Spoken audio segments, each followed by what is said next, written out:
I know, the title sounds weird, right? But hang in there for a few minutes and I'll make the connections. Porcupine Tree. If you don't know who they are an alternative rock or progressive rock band, however called, led by Steven Wilson, who built up to a large following within the progressive rock world in the 2000s. In 2002, they came out with an album called In Absentia, and it had a song called Sound of Music.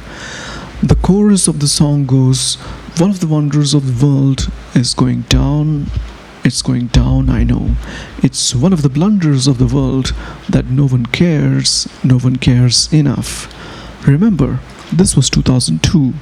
The Metallica Napster feud had happened, but illegal file sharing had yet to take off in a big way. I'm going to cite US RIA figures here because I could not find a 20-year comparison for global recorded music revenue inflation adjusted. So, in 2002, recorded music revenues in the US touched $12.6 billion, which was already down from last year. In 2021, the same figure was $15 billion. Gee, so much growth, that's just fantastic, right? Hold on. Let's look at inflation adjusted figures. If we take 2021 dollars, 2002 revenues would have been $19 billion. 1999 remains the best year for the music industry going back to 1973, with an inflation adjusted revenue of $23 billion. You can find the link to these numbers in the description. Basically, the music industry has been in secular decline for the last 20 years, while it bottomed out in 2015, which was a terrible $7 billion, and has been growing every year since. It would need to grow by 50% in real terms or inflation adjusted just to get back to 1999. Except for nostalgic reasons, would you actually like to be in a business that's not even performing as well as 1999? And consider now that I'm not talking about an obsolete activity like manufacturing typewriters. This is the music industry in general. One of the wonders of the world is going down and no one cares. In 2002, no one cared if file sharing would hurt music industry revenues because it cost nothing. It was convenient, and there was no way for government to catch hold of so many people using the internet to download illegally. And then it got even better when streaming happened. You may have heard a number of musicians complain that they get worse than pennies to the dollar from Spotify.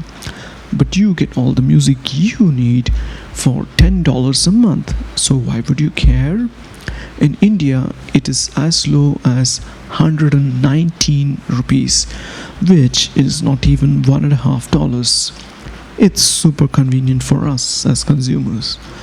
But did we stop to think that in order to consume, we work somewhere at a place we call our employer or organization, and we depend on the well-being of such organizations in turn to keep our jobs? What if something wrecked the industry we are in? Is it always so simple as just jumping to another industry? What of those who don't have roles that let them so easily move to a totally different industry? What? I got mine, so screw yours, right? Have we paused to reflect on what everybody thinking that way would lead to? Well, here's what I think that would lead to. And that's where Russia comes in.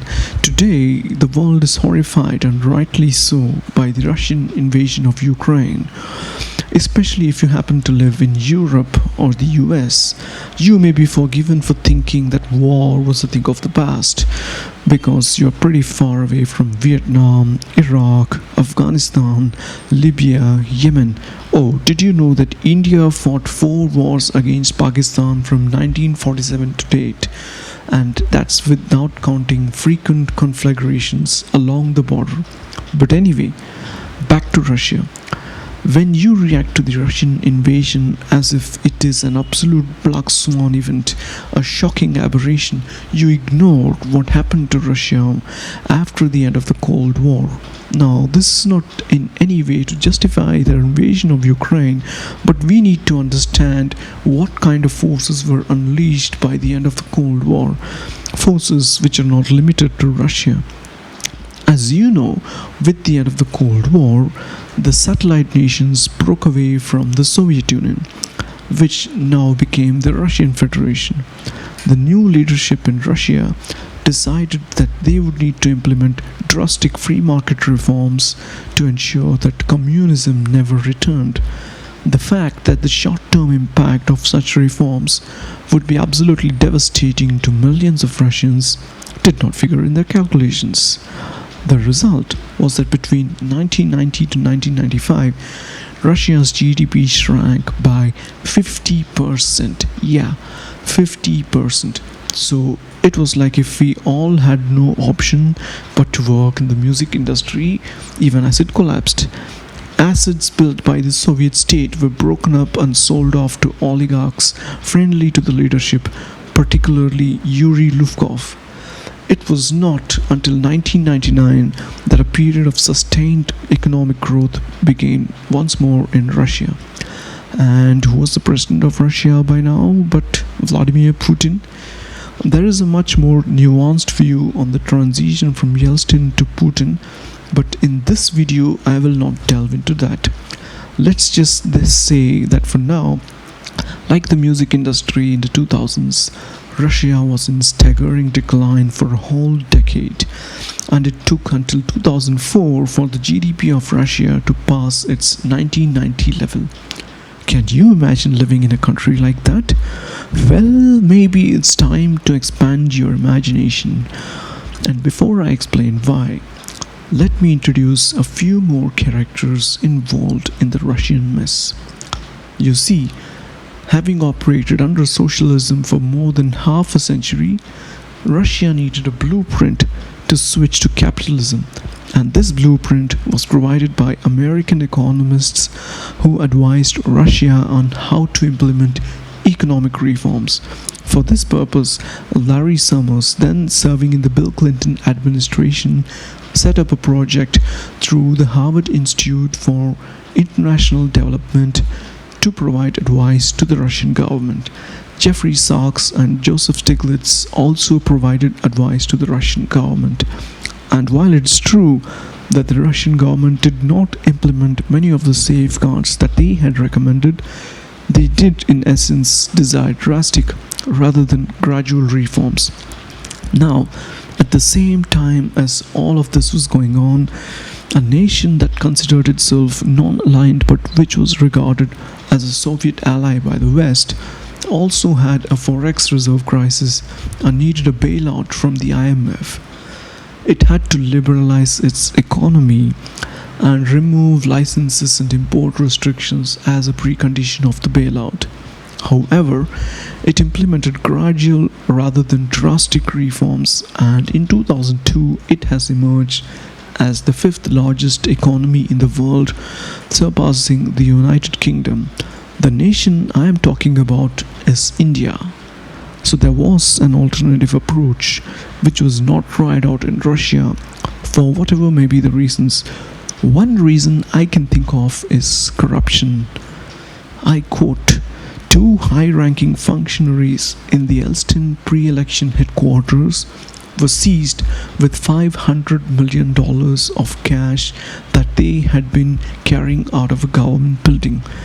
Another similar such scandal called the Bank of New York affair happened 3 years later when it became known that billions of dollars had been hidden in Western bank accounts as part of a money laundering scheme to shelter the incomes of Russian oligarchs under the protection of leading government bureaucrats and with the participation of Western businessmen. And if that meant millions would suffer in the short run, well, there's that line again.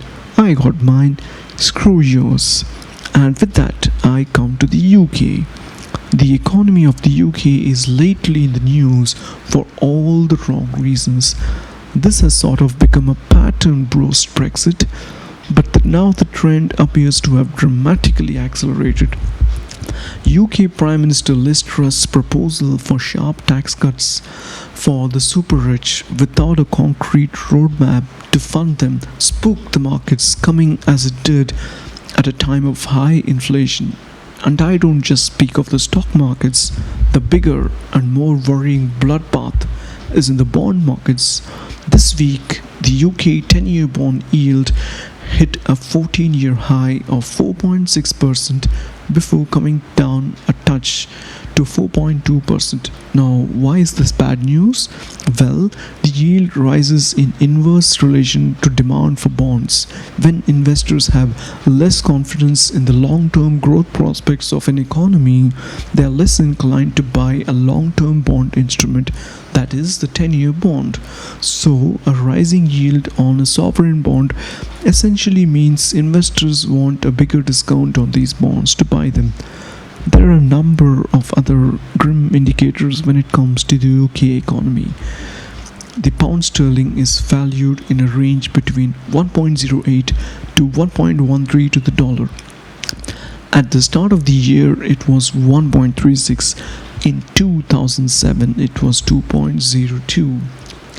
Valued in dollars, the UK economy hit around $3.11 trillion in 2007, only to plummet during the 2008 crisis.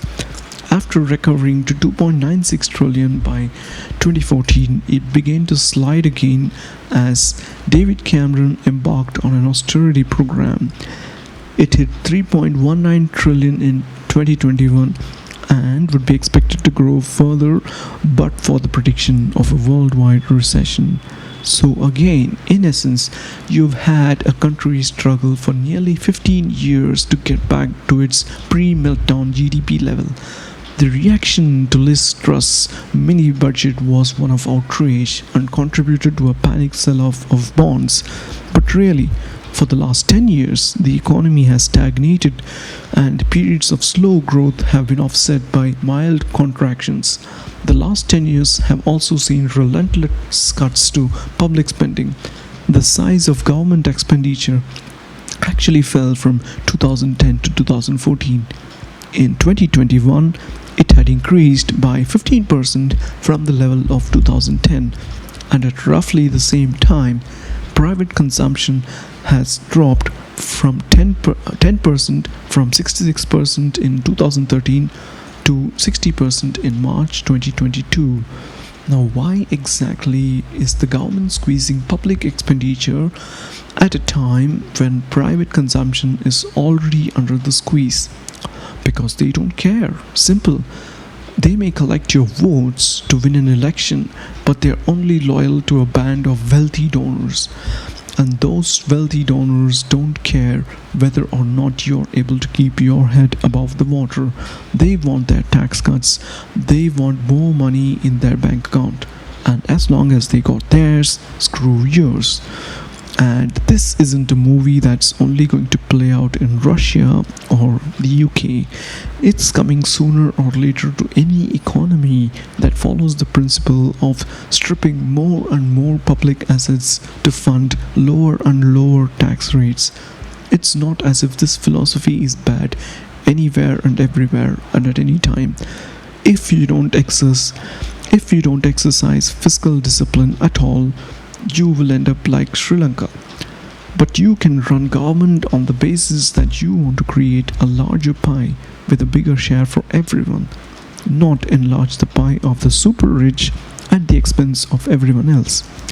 In other words, you can buy LPs or CDs or even digital downloads of a band so that you get to own music that you enjoy for a lifetime while also putting something into the band's kitty, rather than saying that I'm going to stream it for cheap and screw the band whose music I love.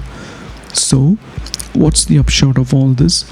Well, I'm no activist or revolutionary, so I'm not going to suggest ideas for a left-wing revolution. And I've seen socialism wreck the city of Kolkata, so I'm not signing up for that anyway. Instead, I'm going to start small and local. I have ideas for things you can do in your neighborhood, your city, and then your state, and eventually your nation to enrich the place that you live in. You can choose to spend your money on things that build and maintain the distinctive character of your city in particular and your country in general. And you may find that it costs a lot less than the holiday to a faraway exotic destination that you're afraid of missing out. I will discuss these ideas in the upcoming video or videos, but I will end by leaving you with a new motto instead of I got mine, so screw yours, and that is we are all in this together. Thank you for watching and see you next time.